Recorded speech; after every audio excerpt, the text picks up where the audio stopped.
Welcome to We're Not Your Typical. Today we have on the show Ollie, a motivational mental health speaker. We share his journey from childhood to OCD, depression, and where he is today. He's a true inspiration who helps not only himself, but so many other people. Hello, Ollie. Hello. Thank you so much for coming on the podcast. Thanks for having me. Firstly, I have to say, what a stressful morning. Let me tell you how stressful this was. Your train was fine. All good. All good until you got to King's Cross, and then it wasn't that smooth, was it? No. So, but we made it work. We've got here. That's the main thing. Exactly. The second situation we had is poor Jade is not well at all. So we're sending all the healing vibes to her. She's so gutted she's not able to come with us. Yeah, it's a real shame. It is, because I really wanted you to meet her as well. But we're together. We're going to have a good conversation. Today's episode is all to do with mental health, ADHD, depression, anxiety, and more. So it'll be really great, Ollie, if you could just kind of start from where you want to start, from the beginning, and share your story with us. Yeah, sure. So a little bit about me. So growing up, there was real early warning signs of like mental illness. There was a lot of struggles from a very young age. I was probably 6 or 7 years old when I knew I was a little bit different. But I have to be really clear on a lot of this stuff because it didn't. I had an amazing childhood, but these little things started to surface, and started off by just something very, very small, a little act that I had to do on holiday when I was 7 in Menorca with my family. We'd been out for a meal, touched this lamppost with my right hand, carried on walking down the street, and then after about 100 metres, I just had this fear that if I didn't go back and touch the lamppost, that everyone was going to die. Wow. So I ran back as fast as I could, touched the lamppost, honestly believed that saved everyone's life. Mm-hmm. But I guess little did I know back then that it was going to be the start of something that was going to, materialise into something quite difficult as my childhood went on. I was caught up in rituals and routines on an evening. It started off, quite small, just the odd check of my wardrobes. I think I'd seen a film on monsters and I was like checking see if there was anything in my cupboards. And then as time went on, like these sort of feelings and thoughts latched onto these little routines and rituals that I got myself very much trapped in. And it was taking some nights like an hour and a half just to get into bed on a night. I couldn't explain it to my mum and dad as to what was going on. They were in the bedroom underneath me. They'd be banging on the ceiling. Because you were moving around in the bedroom all the time? Yeah, so they could hear it. So they were banging on the ceiling. They were like, what's going on? Like, they were shouting up to me, are you all right, Ollie? And I'd go down in the morning. My dad used to joke. He used to say it was like sleeping under a greyhound track. So I was going like around my room at like 100 miles an hour. But and this was, sorry, you said from around age 6, 7. 7 wow. years old. So if I can just interrupt you, I will try my best not to go down my therapy routes with you, because I work with children. I'm a life coach and I'm a therapist. I work in schools. I work with children from age 6, 7 onwards. So I'm going to really try and have this more of a conversation, but there will probably things that I want to butt in, because absolutely, I feel like everything puzzles together. And I know you said, which was a question I was going to ask you, family-wise, upbringing, no problems there. Had everything, like honestly, like had the world at my feet, if I'm honest. Like, siblings? Brother and a sister, both younger, so I was the oldest. Mm-hmm. My brother was 2 years younger than me, my sister 2 years younger than my brother, so there was like a 4-year gap. We were born and raised in Sheffield, in a beautiful area, and had access to everything that we needed, from sports to good schooling, great people, huge family as well. Like my grandparents, on my mum's side, there was 5 siblings. So wow. we had, so. And Leeds is where you were born? No, Sheffield. So I was born in Sheffield. I'm now living in Leeds. So I moved to Leeds later in life, but I had everything. The world was at my feet. Yeah. And it was just, there was nothing there to say that, no trauma, because sometimes that all makes sense if there was trauma or any family history with anything, but no. Nothing. And in regards to, clearly that is OCD. And it's really weird that you said that, because obviously they're definitely OCD traits. Yeah. But so my daughter Callie has autism and global delay, and we recently went to the paediatrician because I've noticed quite a few OCD traits with her. Yeah. The paediatrician stopped me immediately and was like, she is far too young to have any sort of diagnosis of OCD. Go away.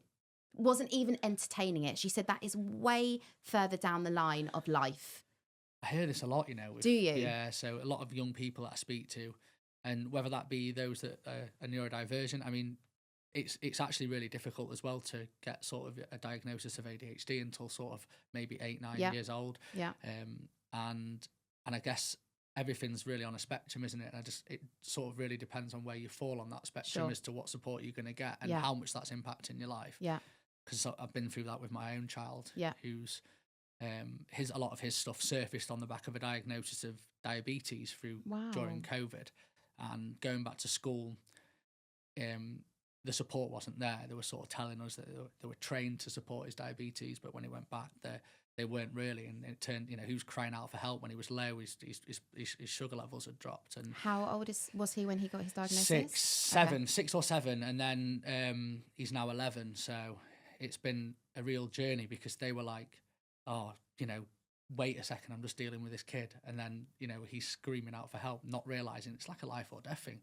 And he lost all trust and started throwing stuff, smashing stuff. And then all of a sudden, he's in a specialist school. And from there, we pushed and pushed and pushed to get him to a much better school. Because it was like more of a trust on the canal near where we lived. And there was like 5 other kids that all had like behavioural challenges rather than actually necessarily needs. And he'd gone from being, pretty much your average child, just day to day, enjoying really fun kid, and then to struggling severely with, we got a diagnosis of ADHD, and he's diagnosed autistic as well since. So all these things surfaced on the back of it, but that came from multiple sort of attempts to, I wouldn't say there were sort of like real lethal attempts to take his life, but he had the ways and means and of dealing with it through the glucose and managing and stuff. And he knew what he could do to manipulate it when he wasn't feeling good. And he talked about not wanting to be here, which was obviously for us was like as young as 6, 7. He was probably that's something that's been more of a thing over the last 2-3 years. So maybe like 8, 9. It's interesting because I, as I said, work with children in schools, and they're always classed as like the naughty children. Yeah. And I don't believe in the word naughty. I think yes, we can all be cheeky, but naughty and being the class clowns, I feel like there's so much more to the child. And I had one child once that said to me, I am so bad at academics. He said, I get petrified. So he knows that when the teacher's coming around and he has to answer that question, he knows he just has to do something really stupid, like throwing a table or swearing or something, in order to get kicked out before the teacher asked him, because he knew he wasn't able to answer it. So that it's almost like they're incredibly clever with their ways and their behaviours. Sometimes it's not just impulsive.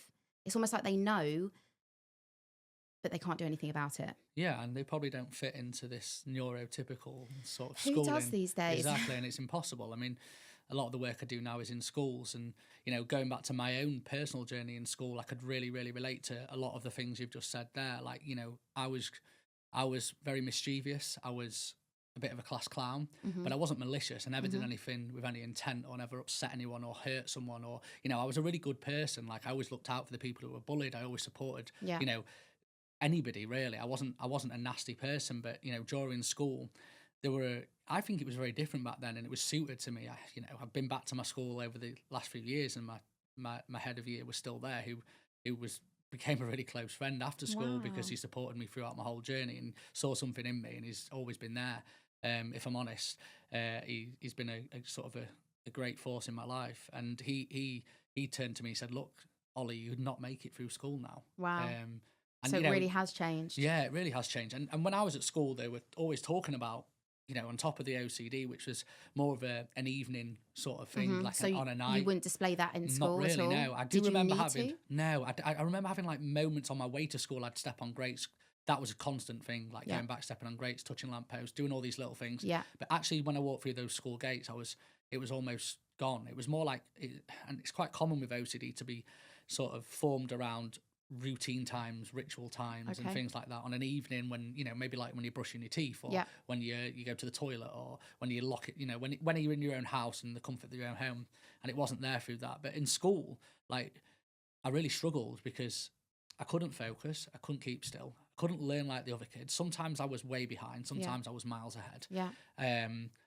And it was a real challenge for me. And the teachers were always saying to my mum and dad, multiple times, we think he's got ADHD, but we're talking 20 years ago, 20 odd years ago. It wasn't really a thing, It was wasn't it? really known like it is now. Yeah. And they were saying that, and one of the things that really stood out was when my mum told me about the fact they were saying that I wasn't naughty enough to have ADHD. So obviously back then they really thought it was a behavioural thing. And Yeah. I remember like people who had ADHD back then, like my cousin, for example, he was adopted. He'd had a bit of a trouble, upbringing before he came into our family, and a lot of his stuff was a bit more, he was a little bit, could be a little bit more nasty at times, and maybe do things he was a sort of person they categorized. Yes. Whereas for me, Yeah. I sort of just slipped through the net really, because of the fact I was a nice kid. I was very annoying. Yeah. I wasn't really allowed in many classes by sort of year 11. How did that make you feel, knowing that you weren't able to do all the typical things that a typical child would do? You know what? I'm not the best example for this with school, because what I had was I had Mr. Kent, who was my teacher, and I had Mr. Bradshaw, and somehow together they collaborated and made my schooling like really, really, really special, because the days I wasn't allowed in classes, Mr. Kent would speak to Mr. Bradshaw, and Mr. Bradshaw was the PE teacher, and I'd go and teach the younger kids PE in those Amazing. classes.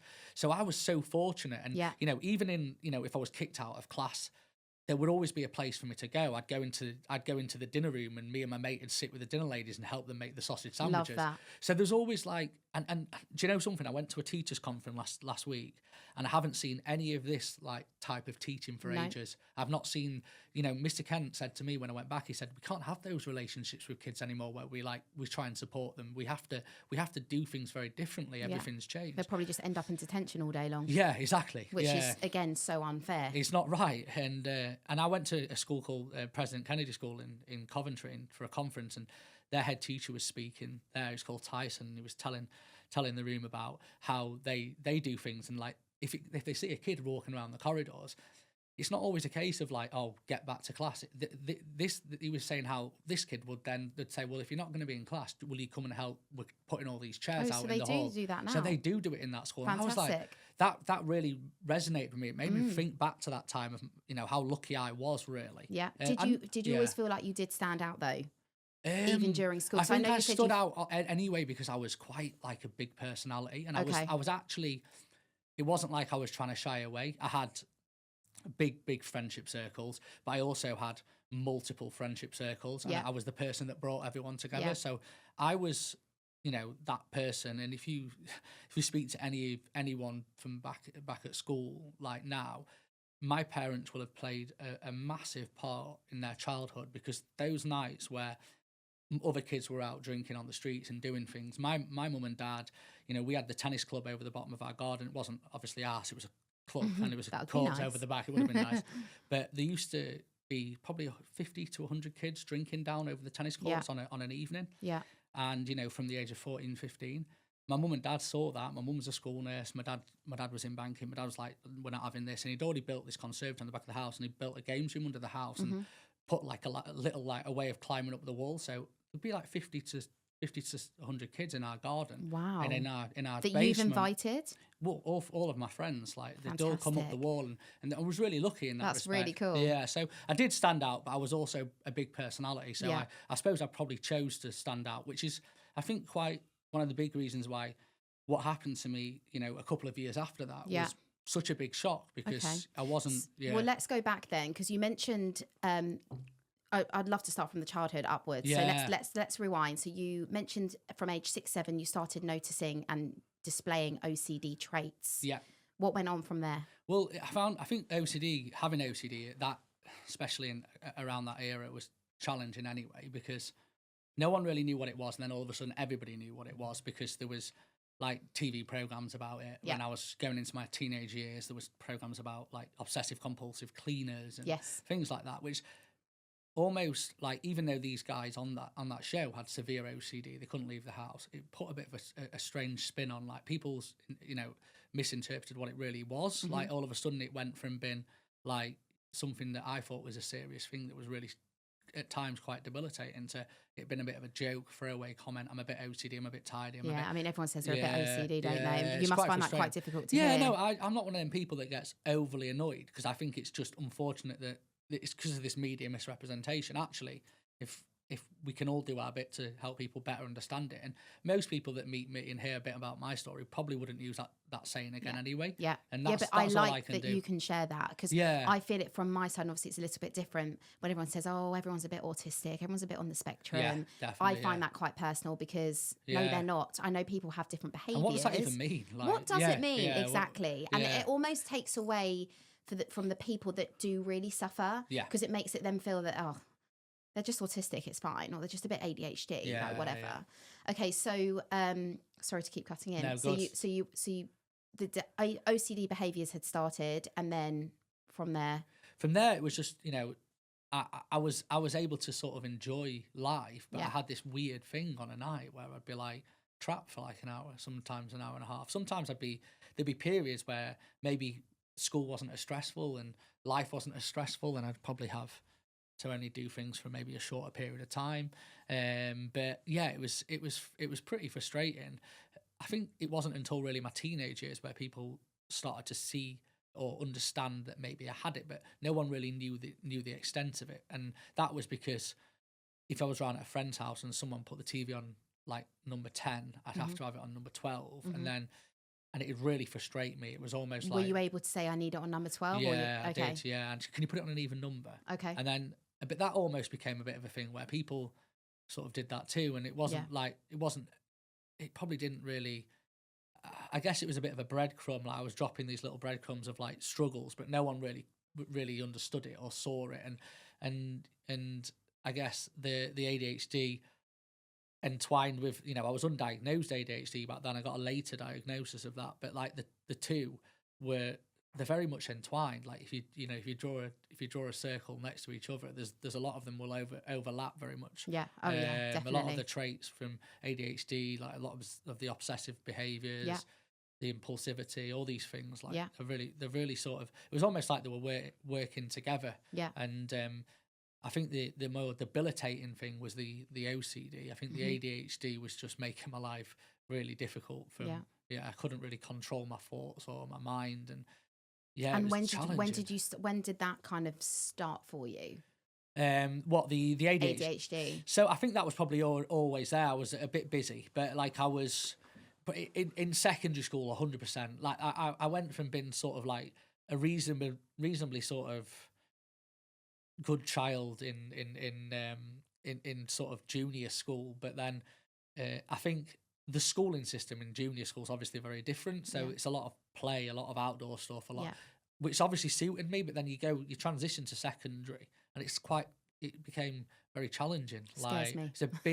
It's a big step. Yeah, huge. And I was on report probably within the space of like 2 or 3 months. I met a lad called Alex, one of my best mates, and he's still best mate. That's cool. Really good friends. All of my friends from school, I'm still good friends That's with. amazing. I lost a lot of friendships, connections during my darker period of life because I pushed them out of my life. But actually, I've always had them really strong. I've always been able to rebuild. And they've always been there. Yeah, they have in the long run. And a few people really stood around through it all. And it was funny with Alex because I met him. He was at a different school, and me and him together were like just a nightmare. Just so you know, not like I say malicious, but just really like disruptive. Influenced each other. Yeah, and he's like now top lawyer in London. Fantastic. Like, so it's not. Does he have ADHD as well? No, I don't think so. No. He just thrived off usually, the rest of there's a few of my friends who fall in that category that which is you have this really good connection with for that. Of course. So from secondary school, obviously, it was challenging, but you survived. You managed to get through the whole of secondary. Got through the whole of secondary, just about, and I was probably some of my favourite days of my life, if I'm honest. So I was lucky. You struggled, but they were also your favourite days. Yeah, exactly. Yeah. So, and I think one of the big things for me was that social mobility, that having access to the sport and having access to everything that I needed. And I wasn't like spoilt rotten, but we were lucky. We grew up in a nice area. Yeah. I had access to every, if I wanted to play cricket, I could play. I was playing cricket. If I wanted to play rugby, I was playing rugby. And I was doing all these things, tennis on a night. Then when the tennis court shut, everyone would get the rollerblades out and everyone would play roller hockey, Awesome. or we'd play football on there and stuff. So one of the big things for me is, I think, if I'm honest, like what got me through those secondary school years was I was self-medicating on exercise. That's what I believe now, because that was the thing that really of course, kept me afloat and tired me out and made me, you know, calm my brain down. Well, yeah, during those it probably difficult made you periods. regulate yourself. Yeah, 100%. It's lucky that you found something that you could do that with. Yeah, 100%. Because obviously, if there's some people that don't have a passion for anything, it's like, where can they regulate? How can they regulate? Whereas you had exercise and fitness, which is still very much part of your life today. Definitely. Well, it wasn't for a long period, but it is now. Yeah. What time did you go for a run this morning? At 5 a.m. I was up. I had to be up out and early today. I've been. Yeah. It was. A cold one. A cold one, yeah, very cold. I can imagine. So, what was life after secondary school? Did you go to college? No, I didn't go into any further education. I tried to do a plumbing course, which was a bit of a random thing, but I thought, everyone was saying get a trade under your belt and it'll be great. And I was like, that's not really for me. I didn't like really getting dirty. I didn't like cold, and I didn't like, I didn't like proper hard work. If I'm honest, like, just to be brutally honest, I like the comforts. And, but yeah, I left school. I was kept in contact with everyone. I was still the person that brought everyone together. Had parties around at my house every weekend, so everyone had come back. Did you drink a lot during those times? Yeah, definitely. I was the person that was always the most drunk. I was the first person to be drinking, and I was the probably the most of the time asleep. Like, do you feel like you relied on alcohol? I don't think I ever really relied on alcohol at that stage, in that period of my life. I think I needed it. It was like I was in search of something else all the time to mask the OCDs and the ADHD. Yeah, I think the OCD had slowed down a tiny bit, but the ADHD was. I think it meant I was constantly craving something else. These additional hits of dopamine, whether it be anything I could find, betting, drinking, all these little things. When sports started to like slow down and I'd become a little bit more unhealthy, and thankfully I was never somebody who took any drugs. Like, my mum was a school nurse, and that was the one thing that I really, she drilled into me, and it never really appealed to me. But if I'd have gone down that route, I think it'd have been a very different story, if I'm honest. But there were all these little things that constantly there. I was the guy who brought, the party starter. I wasn't like a mad party goer. I was just like the one who always wanted to drink, and when everyone else was out on the pull and stuff, I would just be like the most drunk and wouldn't stand a chance. Fair Do you know enough. what I mean? So it was like, I was just, I think I was just probably drinking to manage some of the emotions that I had going on internally with everything. Yeah, 100%. Makes sense. Okay, so no further education. Plumbing course wasn't for you. But I went into work. I actually got a job. My dad was working for NatWest Bank, who's like the area manager, and he managed to get me a job like on a bank system. So like a flexible contract where you could just. So I was working every day.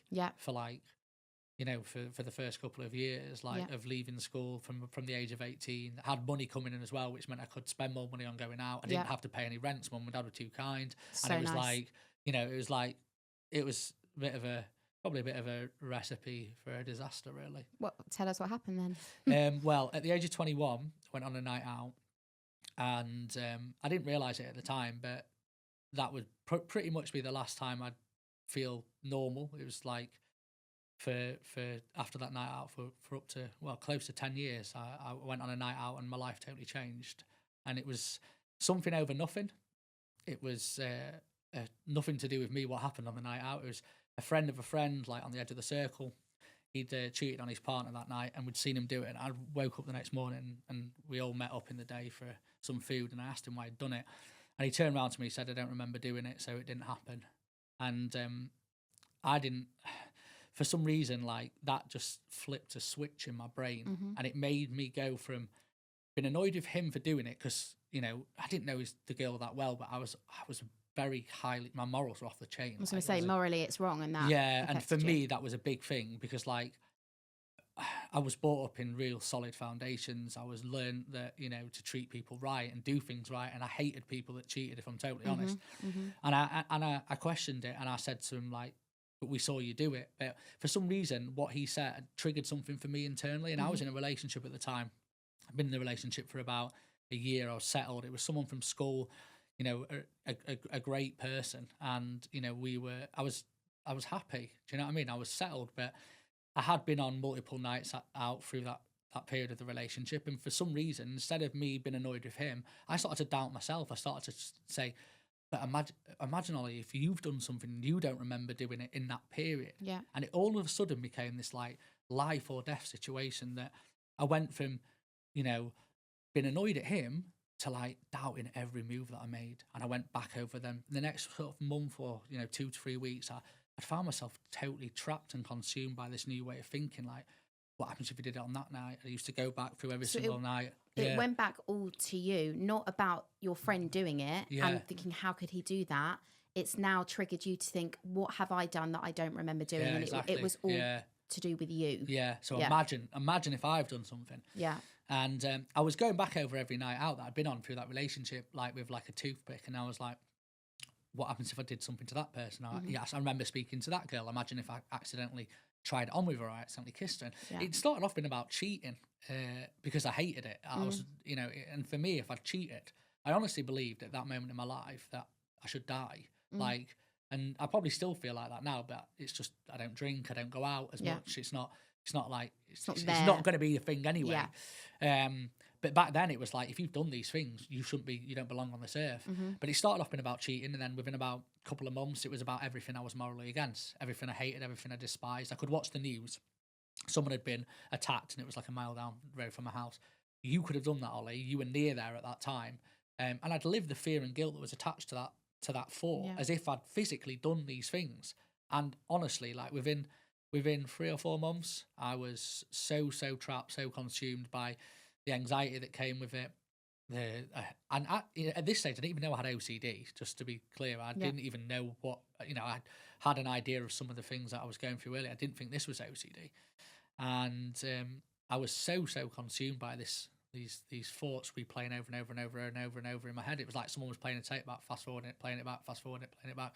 And I couldn't live. I was depressed, like, I honestly believe that 10-year period I was stuck in a state of depression. So it lasted 10 years. 10 years from that night out. Yeah. So when did you realise that this is an issue? It took some time, and what happened from there was I ended up deciding that I'd leave the country. Okay. And I took a job in Spain because they were offering jobs in Gibraltar, working for the company I was working for. I was working in the sports betting industry. And I thought to myself, which is so illogical, but it seemed logical at the time, was, look, I am not that person I am anymore. I'd started deleting my friends out of my phone book. I'd started deleting everyone off social media. My friends who were still friends with me were saying to me, why have you deleted this person off? They're asking why you've deleted them, what have they done? And I couldn't physically look at someone else's Facebook who was having, you know, anyone from my past that was enjoying life and things were great. I couldn't look at it because I was thinking, what's happened to me? Like, I can't see this. Yeah. And it was brutal. And I thought by leaving and taking this role, my parents wouldn't have to see me fall any further because it was already very clear that I wasn't doing any of the things I enjoyed anymore. I wasn't going out anymore. Yeah. Like I wasn't me. I wasn't, you know, I could barely hold those same conversations and be that fun person. Yeah. Even though I was trying desperately hard to, and there was moments, and I think I was always quite resilient, but at that time it felt like the walls were closing in. And it was such a dark period of my life. I can only imagine. It was tough, and I took that job. I ended up going over to Gibraltar, and it was when I was over there that things got even worse, if I'm honest, because I was all of a sudden in a different country on my own, escaping. Nowhere near anybody that I really knew. When this started at 21, when did you move to Spain? Within probably 6 months. Okay, so it was while you were still 21. I ran away from the relationship I was in. Right. I moved away from that relationship, and I knew I had to do that. It was might have been 9 months later, actually. I'd been in that relationship for about a year.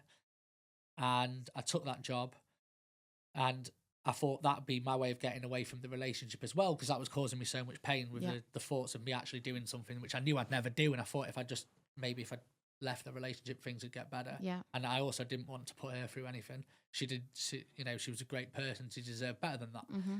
And I ended up doing it, and I left, and I sort of knew a few people who were moving over at the same time.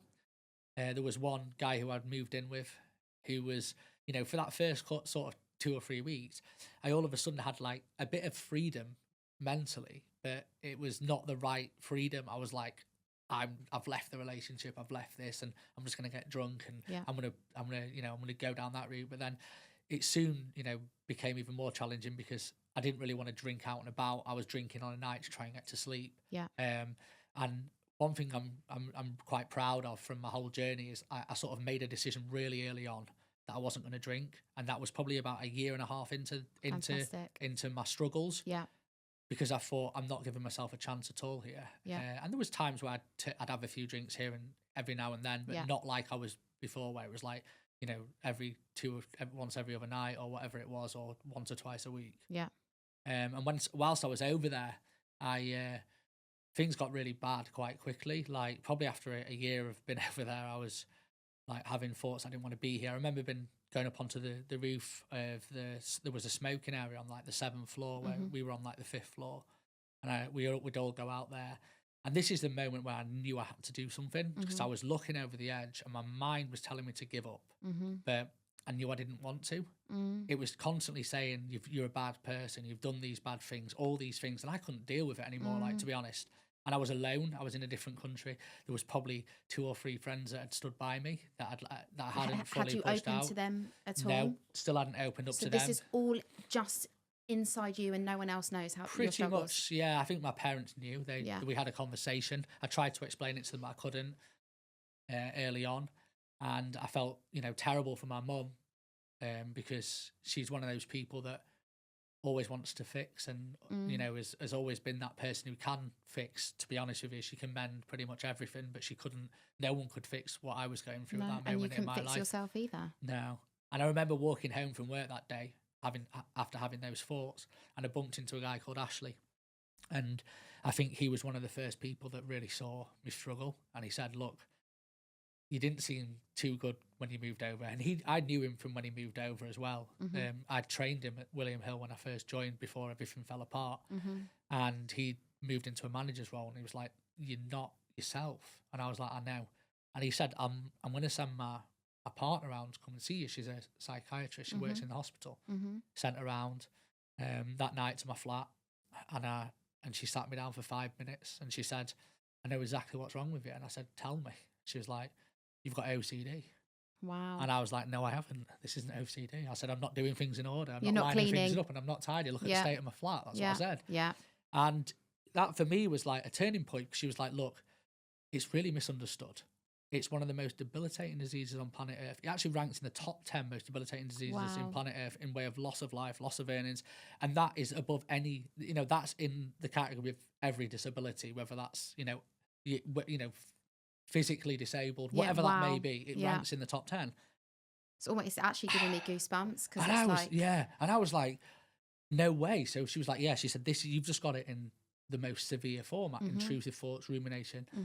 And, one of the big things I talk about now in the work that I do is like, we all have these intrusive thoughts, but how do you manage them? And sometimes with OCD, it's really difficult to decipher what's real and what's not. Yeah. And that's the biggest challenge. Yeah.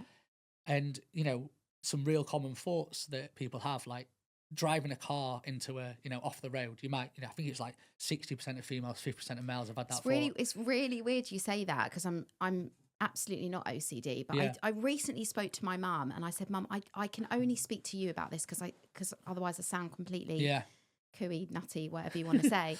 I said, "But sometimes I can be waiting for a train, and I could be like, I could jump in front of that." So this is the big one. This right? is mad. So and it's often it's just a passing thought, isn't it? Totally. It's actually almost like the train coming through the station. Yeah. It's gone before. Yeah.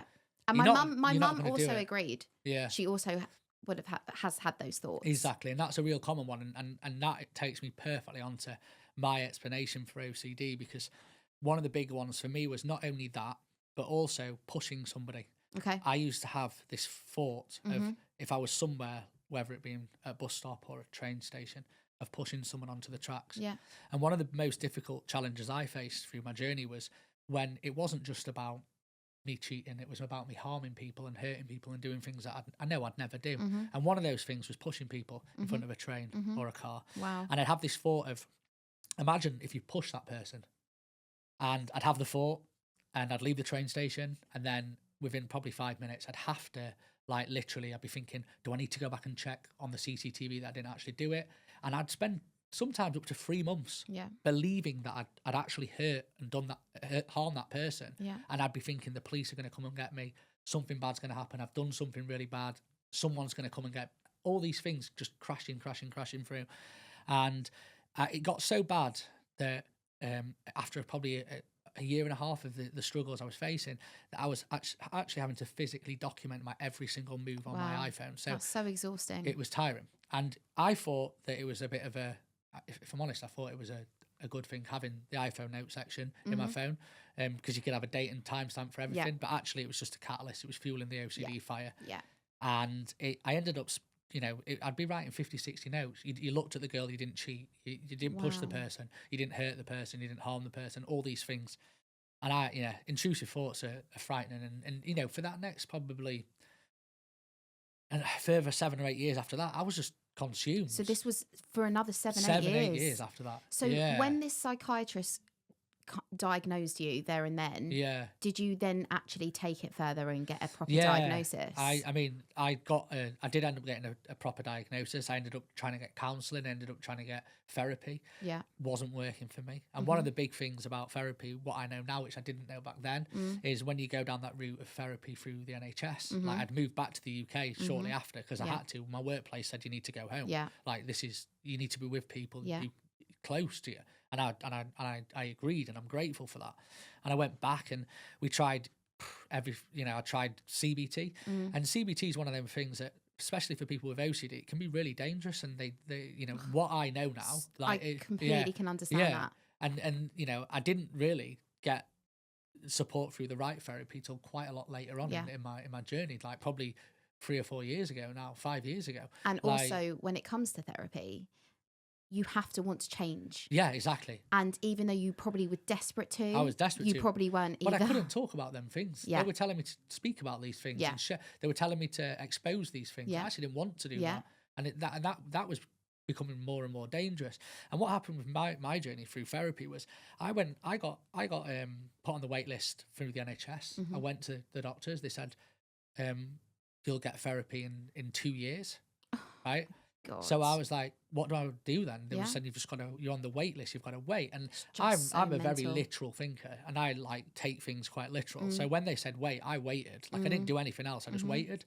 I almost, it was almost like it just got even worse. You just sat there in your own, just waiting and waiting. Are they going to come and help me? And by the time comes, you're in a different place. You're either worse or not ready. Can I ask as well? And I know obviously not everyone can, and I'm not asking whether you could or not, but there were other avenues you could have gone down. You could have gone down 100%. Privately. Yeah, massively. And I'm sure mum and dad would have put every penny in to do that. But why did you ever not go down that route then? The reason why is because I think I was really private about everything at the time. And we did try a few things. We paid for some counselling and didn't really help. I never found the right person. Yeah. My route down therapy, I'm really open about the fact that I encourage it. You need to go down the clinical and the professional route, but it probably wasn't right for me. I think other things obviously later that I discovered were the right things for me. But like for me, I waited for 2 years, went and got the help. I used to go in and sit there. I wouldn't tell them anything. I just talked to them. I enjoyed talking to them about my mental health, but I wasn't telling them. We weren't getting anywhere. I wasn't getting any better. And then 6 months later, I'd be struggling again. I'd put myself back on the wait list. And that happened over 9 years. It happened, like 3 times. And I waited those 3 times. When, now it's very different. Like, it is different now in general, but also there's a lot more support around you. And it's a lot more, I don't know what the word is, but it's accepting. Oh, exactly. People very much are happy to say, I've got my therapist next week. Yeah. Whereas 10 years ago, it was very private. And completely private. Yeah, even though I probably wasn't that private, I think the big thing for me was actually, it was, now looking back, I talk so much about, like, whenever I'm sharing my stuff, I talk about the fact that you shouldn't be waiting. Don't wait around. Yeah. And I'm not saying pay for therapy because not everyone can afford it. Sure. But there is things like sliding scale therapy where you can pay what you can afford. Sure. And there's also or charities, organisations, exactly. things So they're like the that. big things I think. Like the Hub of Hope is the big thing I talk about all the time. I Yeah. don't know if you're aware of it, but it's like you put in your postcode, brings up all the local support groups within your area. Brilliant. And actually sometimes, you know, you can narrow the search down whether you've got an eating disorder, whether you've got OCD, anxiety, depression, or you're getting abused or whatever that may be. You can narrow it down. You can find people. Brilliant. And I think people are more important sometimes. And if you can go to these groups weekly, like your Andy's Man Clubs, these great groups where you're amongst people, yes, and you can speak and you can openly, all relate. all of a sudden you're not on your own with stuff. And I feel like that, for me, community was the big thing for me, which I discovered probably a little bit later down the line, which is what I can go into whenever, you know? And that was a big thing. Men's mental health, what's your thoughts on that? Do you think it's... I think it's changing. Okay. 100%. It's changing a lot, you know? I do stuff on building sites and I do stuff on, you know, in real, like, sort of these environments where it's very predominantly men, and the conversations that we're having, there's always a few people that, you know, I'm fine, or like man up or whatever. Like, you know, some people not everyone's going to like what you've got to say, but actually more often than not, these are the guys that, you know, at the start they're like, I don't want to see another mental health talk, I don't want to see another mental health thing, but at the end of it, they're the ones who are waiting behind and talking to you about the ones stuff, that want and they're to the ones talk. that need it the most. And that's what I believe I can do that's very different to maybe getting taught something or maybe going through a similar, you know, I think sometimes lads need to be able to relate to somebody else, and I'm just a regular guy. Yeah, totally. So let's talk about the 10 years over. Yeah. Cool. Let's talk about coming out of this place you're in and what you're doing now, because I'd love for everyone to know. Yeah, sure. Yeah, absolutely. So I got a bit of a break. I sort of moved back to the UK. I found another job back in the gambling industry through a friend who was manager at a place called Skybet, which probably a lot of people will know. Yeah. For the wrong reasons maybe, but I got a job at Skybet and gaming.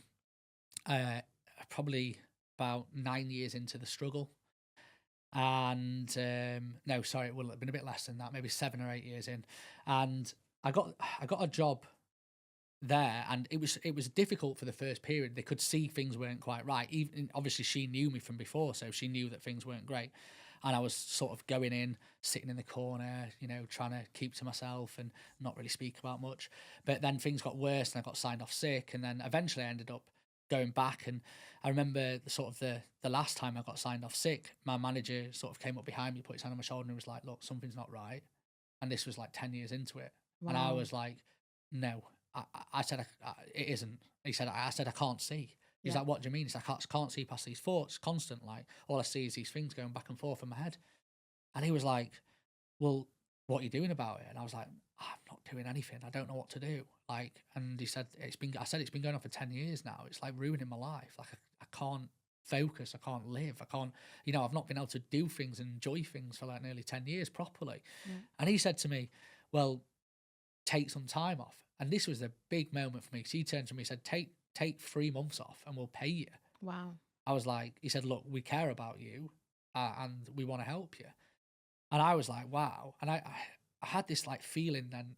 I think it was I was always hopeful, but I think that sort of gave me a little bit more of a reason. And I feel like with hope, you've got to take a bit more of action. You can't just sit there and believe things are going to get better. You need to do something. And that's what happened to me that day. I ended up getting signed off long-term sick by my doctor. I woke up the next morning. It was boiling hot outside. I'd wake up at like probably 7 in the morning, because I'd hear people walking around and moving around, but I'd actually not opened my eyes till 11. And you're back home at this point? Yeah. Well, that at this stage, I don't know how much time we've got, but I met my partner during the dark days at the very back end of it, and I met my partner Emma, and I took on her 3 kids. Wow. And my friends were like, what are you doing taking on 3 kids when you're already struggling? Wow. And I was like, trust me, they gave me a different... They gave you a purpose. And they gave me a reason to get up every day. And Fantastic. They gave me... And I'm so grateful for them. She's I don't like, talk Emma about sounds like them, an angel. She is my guardian angel. Yeah. And she came into my life where I honestly didn't believe I could go on, if I'm honest. Yeah. And she took me under her wing and she said...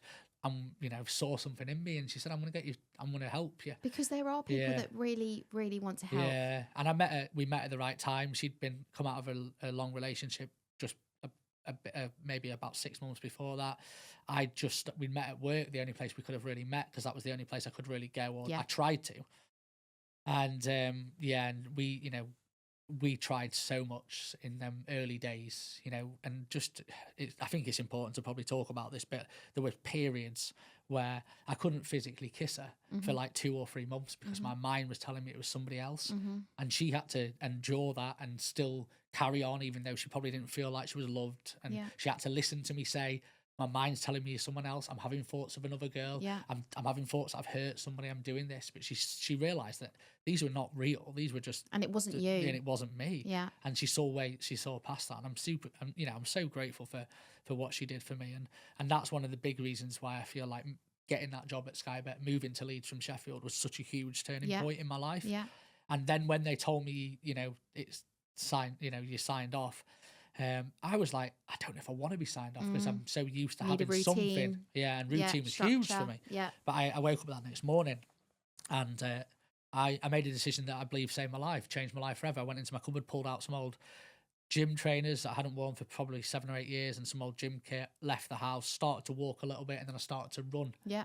And after about maybe 100 meters, I started to like walk, and then 200 meters later I was running again, walking. Sounds like running. me. Yeah, constantly. Can't do it. Yeah, and it was difficult, but after about 5 kilometers, 40 minutes, probably 45 minutes, when I stopped, everything stopped for the first time in like 10 years. Wow. And it lasted like 5 minutes, but I absolutely lived for that feeling from that moment on. I bet you can remember it. I remember it. I remember finishing and I was thinking, this is what I need to do. And I ran every single day of that period of sickness, and I've run every day pretty much since for the last 7 years. Fantastic. I've run 10, the average, when I last looked at about 9 months ago, I'd averaged 10 kilometres a day for 7 years. Fantastic. 24,000 kilometres. So it's been unbelievable. It's been like, I'm really grateful for what running taught me, especially over those first 2 to 3 years, because it was still really challenging mentally, but I was having these like little moments of respite for maybe 10-15 minutes afterwards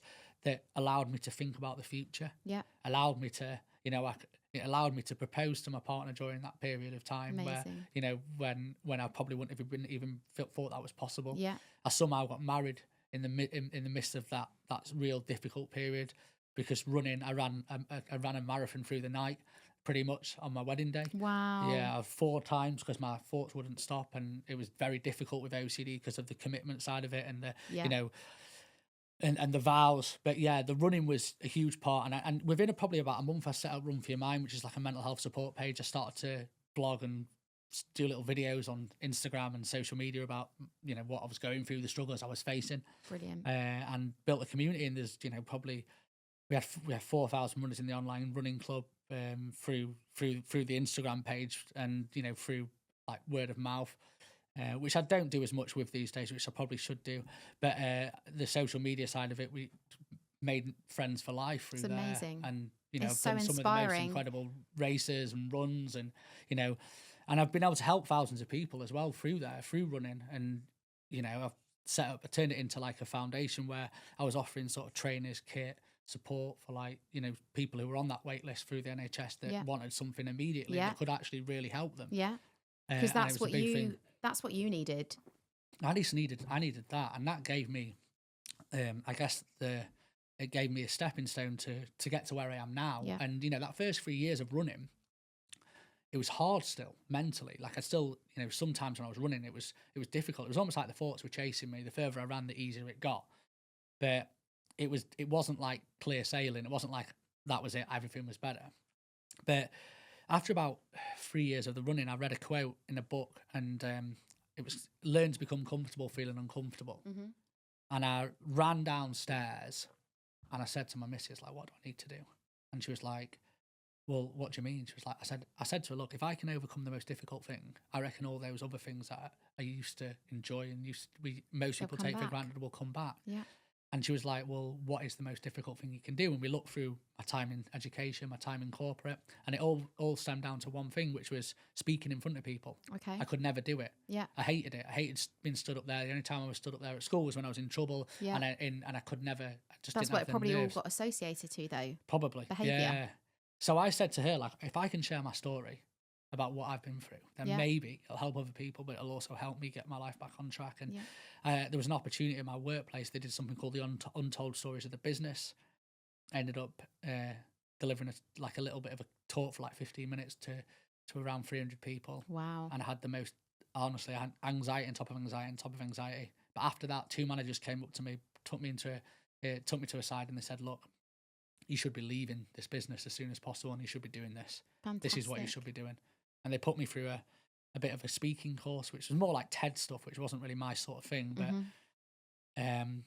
they put me through that, and then they put me through the training course to become an instructor in mental health first aid, which was incredible. And then from there, you know, I just set out on this journey to share my story, and it's been absolutely one of the wildest journeys ever. Tell me a couple of like organisations or companies that you've had the opportunity. So the first talk I did after being, and I'm not saying this to show off, I just actually cannot believe it happened. Go on. My first talk out of the workplace, I did like 6 around the workplace, and then after that, it was just word of mouth on social media and stuff. And my first talk was Microsoft. Wow. And then I delivered a talk to Burberry, and then Direct Line, and it's just like that sort of trajectory. It never was like, you know, it just boomed straight away. On. Yeah, and I did some other smaller talks at events and stuff, but like it was just unbelievable, like where it went. And you know, I'd gone from that to not being able to leave my house. And the mad thing is like been traveling around the world. I've been to Canada to deliver talks, to like working with the Canadian Premier League. Amazing. I've been working with Tennis Canada over there, with high performing tennis players and professional football players. I've been all over the UK delivering talks. I've delivered online talks to universities in America, to students in Mexico. Wow, it's been like the most this is surreal your journey, full-time job now. Yeah. Wow. And then you mentioned you have talks in schools as well. Yeah, so to do a lot of talks in schools. So a lot of the reason, one of the big things in my whole business model, which I feel like was I'm quite proud of myself for creating, was whenever a corporate organisation booked me to deliver a talk, I make them sponsor a school. Brilliant. So included in the package is a sponsorship of a local Brilliant. school. So for example, like recently I've been doing some stuff with the NHS, like keynote for some of their like big conferences, and it's great because there'll be like 350 like nurses in the room. We'll all put the kids' schools in a hat, and we'd pull a name out, and then the winning school I'd go and deliver a talk on behalf of them, and take like the director of nursing with me to see the impact that it has. Wow, it's a huge impact. So it's been amazing. And something, right? One of the big things I want to be really clear on with this, like, is all this stuff that I did, like all this stuff with the companies, the work, the journey it's been on, like they're incredible, right? But really what matters the most to me isn't all of that stuff. Like, it's what it allowed me to do. Yeah. And because of what I did and the decisions I made then, and the decisions and because I constantly put myself in the most uncomfortable positions, it allowed me to do things that everyone takes for granted. Yeah. And my biggest achievement probably over the last 15 years, and I struggle to even talk about it because it makes me so emotional, it was going out for a beer with my dad for the first time in like 10 years. You're making me emotional. I know. It's like, for me, that was the things that really matters. Huge. And I've got it in all my talks, my picture of my dad. I can't look at it. It comes up, the picture of me and my dad sat there having a pint. And maybe I tried throughout that period, but there was never a period where I could sit there and enjoy it. And, and all and these little things, and see my friends. Yeah. And for me, they're the things that matter the most. Yes, and then, because you come first out of all of this. And I think you've discovered that your mental health comes first. And if I look after myself, I can be a better person. I can be a better stepdad to my kids, and they're my kids. They'll see me as their dad, and the dad's involved and he's great. But I play a big part in their life. Still, I see them more than pretty much anybody. Yeah. And it's for them. Everything that I do is for me, the young me. If I can be that voice that I needed when I was younger, that's what I want to do. Yeah. And I was very fortunate last year. Year before last, I met a guy called Daniel Wilshire, who's an extraordinary guy. Sadly went through a really difficult period when he was younger, lost his dad to suicide, and we just clicked straight away. We met through the circles, through Instagram and stuff, and I was like, we need to do something. And we'd had this idea of doing 100 talks across education for free. Wow. Across 20 days. So we were like, let's do across it. 20 days. 20 days. So I said to him, look, I've got this idea. and he had some cool ideas, and I was like, we put the ideas together and we're like, we need to do this. So we came up with this concept of delivering 100 talks in 20 days across 63 schools, and we wanted to try and impact 10,000 kids along the way. We started in Newcastle, worked our way across the country, and ended in London. And Dan, just like, the guy's a genius. He just said, it was like, we could get corporate backing on this, and we wouldn't have to do, we could get it funded. So we didn't pay ourselves any money, but we could take a film crew and we could turn it into a documentary. Amazing. And we spoke to a couple of big companies, Hayes, ISG, the construction company, Gravitate in Sheffield, and a few other companies that helped us out. They put a bit of money in. We had a videographer follow us the whole journey. We ended up speaking to 25,000 kids. We were getting hundreds of messages throughout the whole journey. We were having parents bring us up on an evening saying, look, I just want to thank you so much for what you've done today. So rewarding. Teachers messaging us, and still to this day we get kids messages saying, look, you saved my life. Unbelievable. So and that's just by creating these conversations that go untold. And I think one thing that we can really do is, and one thing that we know, is the power of that lived experience. Kids are 22 times more likely to understand someone and be more engaged in something when it's real life lived experience and it's a story, rather than like being trying to taught something. But what's incredible is these kids know now much more than we ever did when we were kids. Probably know more than most adults that I train the mental health first aid to. Yeah. And but what they don't do is they don't know how to speak about it. And that's what we can do, and that's the conversations we believe that we can create, and we've proven to do that. And next year we're launching a real special business in leaning on that social value stuff and corporate social responsibility for businesses, getting behind us running large projects across schools. We've got potentially another 60 talks lined up in the new year across another. It's genuinely life-changing what you're doing. Yeah, and it's changed my life too. So it's I'm just grateful to be in this position. Unbelievable. Well, I feel like we need to round it up. Perfect. But if you could just give any person that's listening to this podcast that may be struggling mentally, if you could give one bit of advice that they could take with them, what could it be? I think the big bit of advice for me is that piece on don't wait. If you're struggling, speak out. Early intervention's absolutely crucial, and don't wait for therapy. Look for these other support groups that are within your area. Find people just like you. Sometimes it can be very lonely. Sometimes people aren't like me, where they're the sort of popular kids. Some people who are struggling maybe aren't that kid, and they're thinking, why have I got no friends? And you will find those right people in life, but sometimes you've just got to look at these like little circles of people who care for each other and want to get each other through these difficult periods. And the Hub of Hope's just an incredible place to start, because you can find support groups. Like, I helped a guy on my road the other week. I found out that he was struggling really bad. His partner approached me, and he said, look, I said, let's have a look on the app, let's see what's near. And there was Andy's Man Club 300 metres away from my house, in a rugby club that my kids go to. I never even knew it was there. And I was like, look, that's a great place to start. And these are the things that we have now, which we didn't have. When I was struggling, there wasn't really big support groups like this, and or communication. And social media's been, as much as it can be negative, it's been an absolute blessing. Yeah, for you. In for most, I don't see the negatives. I see the negative side of it, but I don't see it from my perspective, because actually for me it's been how I've built friendships, it's how I've helped people, and who've in turn helped me, and I'm grateful for where I've got to today through that. So lean on these little groups and speak out. It's important. Thank you so much, Ollie. It's been you are a true inspiration. Oh, bless you. And keep going, you're doing so well. Thank you. Take care.